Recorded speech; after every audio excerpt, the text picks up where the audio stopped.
1945, c'est la fin de la guerre. Maintenant, on peut reprendre espoir. Maintenant, on peut recommencer vraiment à vivre.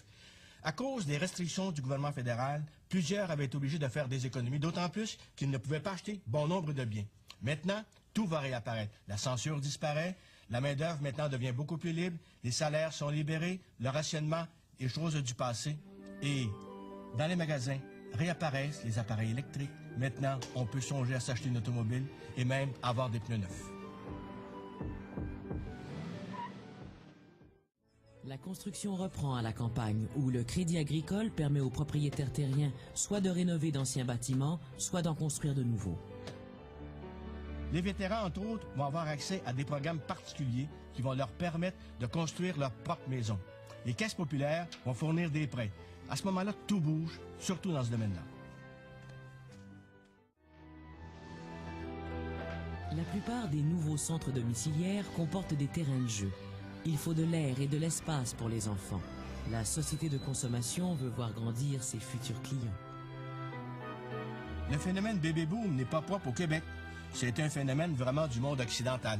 Une des conséquences, ce sera le rajeunissement de la population. Au Québec, en 1961, 45% de la population a moins de 20 ans.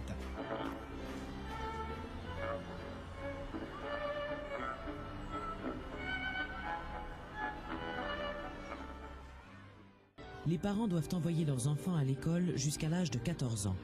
Après, ils peuvent les retirer. Bien des francophones ne se gênent pas pour le faire, avec le résultat suivant, 3 fois moins de francophones que d'anglophones atteignent leur 11e année.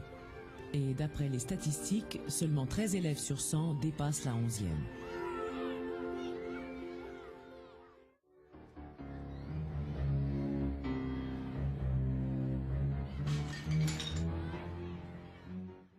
Les immigrants venus d'Italie aménagent dans leur quartier des espaces pour leur sport favori, le foot, une nouveauté pour les Montréalais. L'immigration la plus importante est celle qui est en provenance d'Italie. En 1946, le Québec n'accueille que 38 immigrants d'origine italienne. Mais entre 1951 et 1960, chaque année, on en reçoit à peu près entre 5 000 et 8 500. En 1951, à Montréal, dans la ville de Montréal, les Italiens étaient le groupe le plus important après les francophones et les anglophones. Ils représentaient exactement 2,7% de la population. 10 ans plus tard, ils dépassent 6%. Si au cours de cette période, la population du Québec augmente d'environ 30%, celle du Canada subit à peu près le même accroissement. De sorte que l'importance numérique du Québec au sein du Canada demeure à peu près la même. Les développements de la province de Québec dans le domaine industriel sont fantastiques. Ceux qui, comme moi, sont obligés, à différentes époques, à différentes périodes, de parcourir notre immense province, la plus grande de la Confédération, constatent des progrès et des développements incroyables. Il faut les voir pour les constater. Mais ils sont tellement nombreux, situés à tellement d'endroits, qu'il n'est pas permis de ne pas les voir.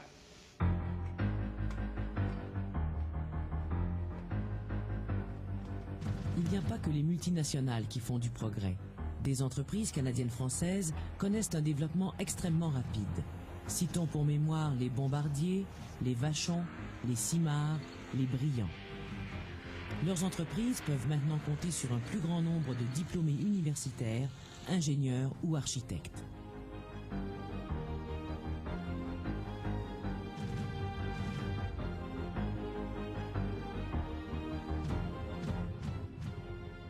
Il y a un autre secteur de l'économie où les Québécois vont s'affirmer de plus en plus, c'est celui de l'hydroélectricité.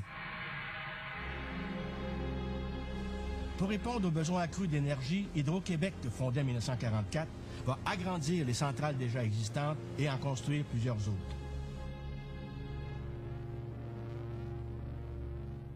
La province de Québec est le pays le plus riche en électricité, le deuxième au point de vue de potentiel électrique au monde. C'est l'endroit où l'électricité sert le plus de monde. La région qui se développe le plus rapidement, c'est la Mauricie, grâce à la rivière Saint-Maurice. Une rivière tumultueuse, parfaite pour la construction de barrages. Les nouvelles usines auront ainsi accès à des sources d'énergie quasi inépuisables. L'idée de nationaliser le système hydroélectrique, née dans les années 30, réapparaît.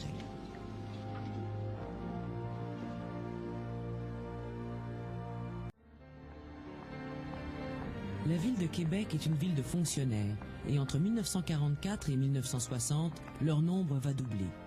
Comme leur emploi est surtout d'ordre politique et que le pouvoir ne bouge pas, ils ne bougent pas non plus.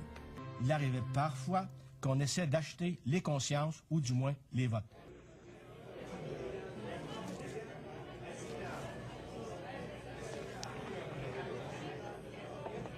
Une autre façon de gagner les élections, c'est la personnification.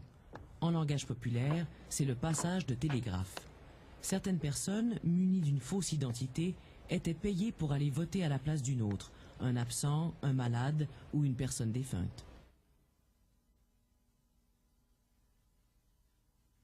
La légende raconte que dans un petit village de la Beauce, un jour d'élection, il s'est retrouvé dans l'urne de scrutin plus de votes qu'il n'y avait d'électeurs légitimes.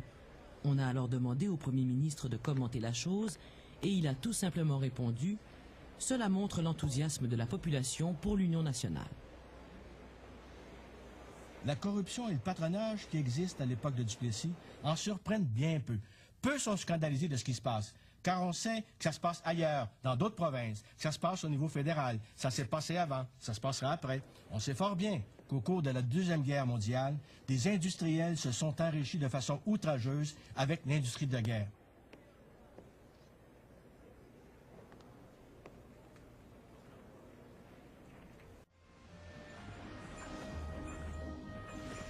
Les régions rurales, plus que tout autre, profitent des largesses du gouvernement.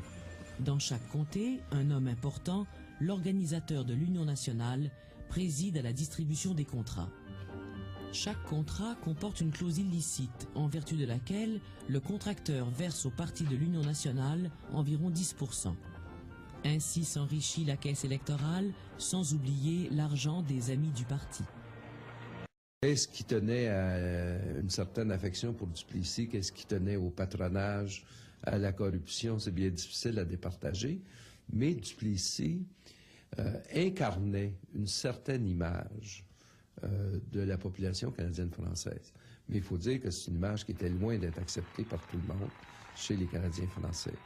Et un endroit où Duplessis n'était pas populaire du tout, c'est chez les intellectuels, qu'il appelait des pelleteux de nuages, les poètes.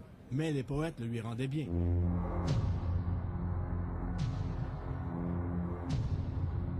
Il s'agit d'oublier des discordes ou les causes des discordes.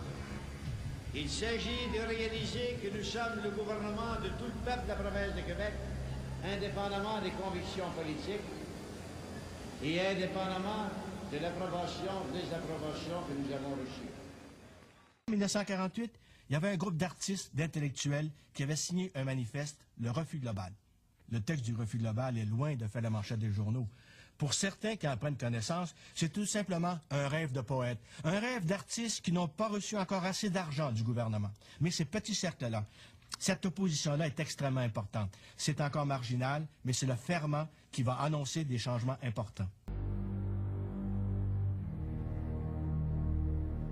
Lorsqu'il y a une grève, l'ouvrier, le patron, le marchand, les gouvernements, les corporations municipales qui ne retirent pas de taxes, tout en souffre. C'est pour ça qu'il faut exercer le droit à bon escient dans le cas d'une opération majeure. Comment on fait pour une opération majeure? La période où Maurice Duplessis est au pouvoir est marquée par de nombreuses grèves, mais qui n'ont pas toutes les mêmes motifs de déclenchement. Il y a la grève dans le textile à Valleyfield, mais la plus importante, la plus marquante, la plus populaire, c'est sans doute celle dans l'amiante en 1949.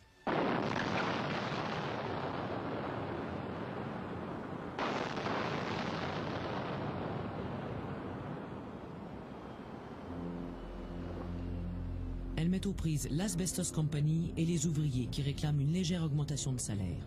La compagnie refuse et ce sera le lock-out. Pire encore, la grève.